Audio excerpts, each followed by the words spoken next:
Vous écoutez La Story, issue de l'épisode S1104 du podcast Faut pas pousser les ISO, diffusé le jeudi 9 octobre 2025.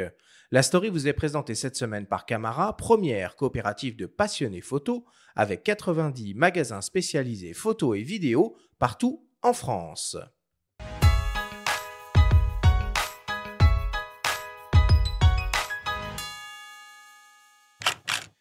Perdre la totalité de ses archives est peut-être le pire des cauchemars pour un photographe. C'est ce qui a bien failli arriver à Raymond Depardon au mois d'août 2022 lorsque la foudre s'est abattue sur le toit de sa maison en région parisienne, provoquant un incendie finalement éteint à temps. Suite à cet incident, survenu alors qu'il n'était pas chez lui, le photographe et réalisateur a pris conscience qu'il ne pouvait plus conserver ses tirages, œuvres diverses et négatifs, à son domicile. Ma spécificité à moi par rapport à d'autres photographes, c'est que moi j'ai eu un avertissement, heu, un avertissement du bon Dieu en disant, voilà un coup de foudre là, il y a 1 an et demi et sur Clamart et puis le toit a commencé à brûler. Heureusement, je suis tombé sur des voisins, qui ont appelé les pompiers. Nous, on n'était pas là et puis qui ont dit: «Attention, il y a beaucoup de tirages, il faut peut-être mettre plutôt de la neige carbonique que de l'eau». Mais enfin bon, voilà, ça voulait dire, faut pas regarder ses négatifs et ses tirages chez soi. Puis ça peut arriver à n'importe qui. L'autre jour, j'étais à Arles, là, il y a un photographe qui m'a dit: «J'ai tout perdu, bon, dans un incendie, tout en Bretagne, quoi». Donc ça arrive dans n'importe quelle région de France tous les jours. Je sais que moi, comme fils d'agriculteur, je sais qu'il y a un hangar qui a brûlé entièrement chez mon père quand j'étais petit. C'est pas un truc qui arrive chez les autres, hein, et puis alors c'est assez compliqué, les paratonnerres, parafoudres, tout ça, ça coûte des fortunes et c'est pas simple. Dans ces conditions, où et comment entreposer ces archives, d'autant que même une agence aussi prestigieuse que Magnum, dont Raymond Depardon est membre depuis plus de 40 ans, n'est plus en capacité de stocker autant de documents. Une solution fiable et pérenne, peu médiatisée, a pourtant été mise en place par le ministère de la Culture. J'ai un double, souci, c'est que depuis que Magnum ne peut plus garder les négatifs et ce je comprends aussi, puis Magnum galère pour trouver un local et c'est pas simple et moi je quitte la région parisienne là, ces temps-ci. Pour, vivre près de Montpellier et donc bah, il y a qu'un sauveur, il y a un truc qui a été c'est une invention formidable qu'il faut le reconnaître, que le ministère de la Culture nous a mis entre les mains et qu'il nous a donné et vraiment que je trouve, avec des gens, formidables, c'est la médiathèque du patrimoine et de la photographie. C'est dans une enceinte militaire construite au lendemain de la défaite contre l'armée prussienne en 1870 que la médiathèque du patrimoine et de la photographie conserve des fonds photographiques d'exception. Le fort de Saint-Cyr a tout du lieu abandonné à faire pâlir d'envie les amateurs d'urbex. C'est un endroit à l'abri des regards, enfoui dans la végétation, comme les ruines d'un temple oublié dans la jungle qui se trouve en Île-de-France, à Montigny-le-Bretonneux, dans les Yvelines.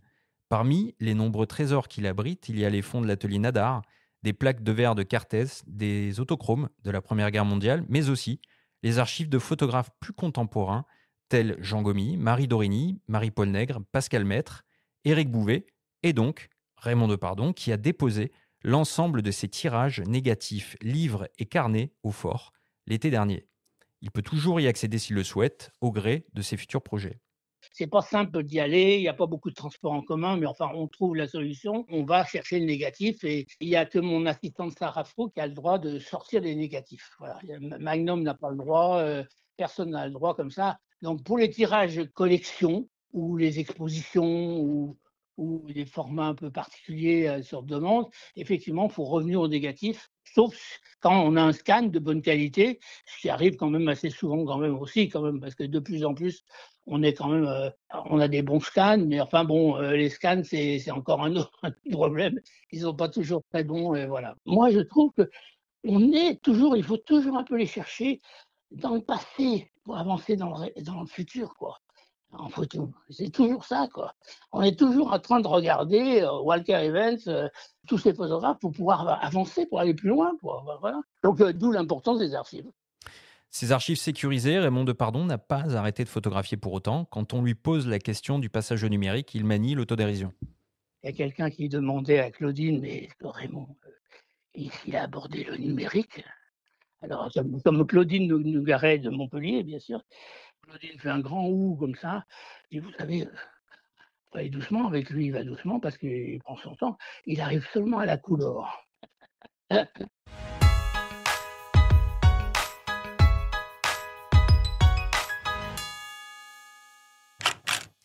Bon, Raymond Depardon a donc déménagé dans le sud de la France. Et dans le sud, il y a d'ailleurs une très grande exposition qui va lui être consacrée au pavillon populaire de Montpellier en cette fin d'année.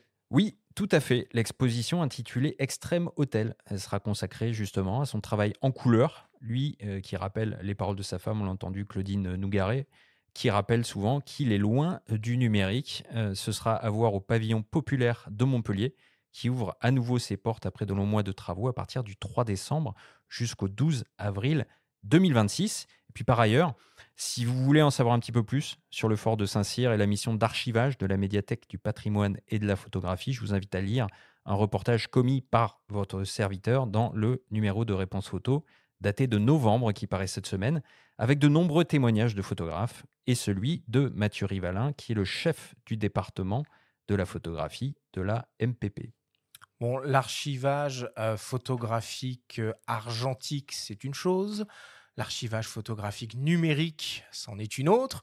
Et l'archivage vidéo aussi, c'est un vrai sujet. Alors, ce qui est bien quand on fait du stream vidéo, c'est que c'est automatiquement archivé. Mais quels conseils vous pourriez donner à nos auditeurs vidéastes pour mettre en place une sécurité la plus rationnelle possible pour archiver leur séquence vidéo, Charles? Il y a plusieurs solutions qui existent, même qui est fournies par les logiciels, que ce soit Adobe ou autres, qui proposent des solutions de sauvegarde sur le cloud, Ouais. couplées avec une solution de sauvegarde physique sur disque dur. Normalement, il y a peu de chances que vous perdiez vos données. Cédric?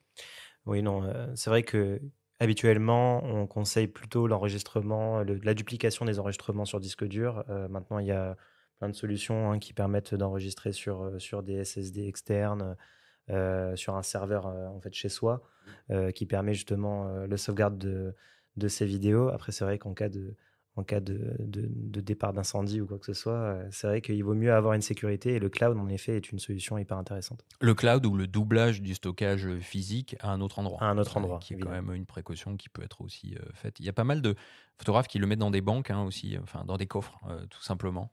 Oui, c'est vrai que ça dépend en effet l'importance qu'on y consacre. C'est vrai que si demain je tourne un film avec un grand réalisateur et que j'ai la propriété en tout cas de ces rushs-là et que je veux les garder absolument, je vais peut-être en effet m'orienter vers des solutions un peu comme ça. Ou pas la confier, parce que l'on parlait d'Adobe ou un cloud dont on n'a pas forcément la main dessus. On ne sait pas finalement combien de temps on peut le garder ou ça finit, quoi. C'est sur des serveurs qui sont externes au final. C'est aussi une très grosse bataille économique, même Amazon, Google, tout ça, Ah oui, qui oui. vont là-dessus. Donc, que ce soit pour le domaine vidéo ou photo. Et logiquement, les lois européennes imposent une sauvegarde en Europe pour ces genres de type de cloud. Les serveurs qui sont en Ouais. Norvège, là, qui font chauffer. En Norvège, je Là, sais pas, mais même en France, En il y a Suède. je crois que du côté de Saint-Denis, il y a un très gros serveur aussi de Google qui a été monté.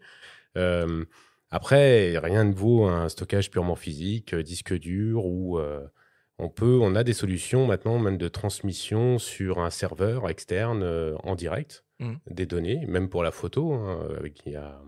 C'est Sony qui propose des solutions comme ça pour utiliser le réseau 4G, 5G et transmettre en direct toutes ces données prises en direct à un lieu bien précis. Bon. On a dédié une série d'émissions, 2 émissions si je me rappelle bien, sur ces problématiques de sauvegarde et d'archivage. Si je dis pas de bêtises, Benjamin, ça doit remonter à la saison 9 et la saison 8. Vous retrouverez ça sur le site fautpaspousserlesiso.com. Merci Benjamin pour cette story cette semaine.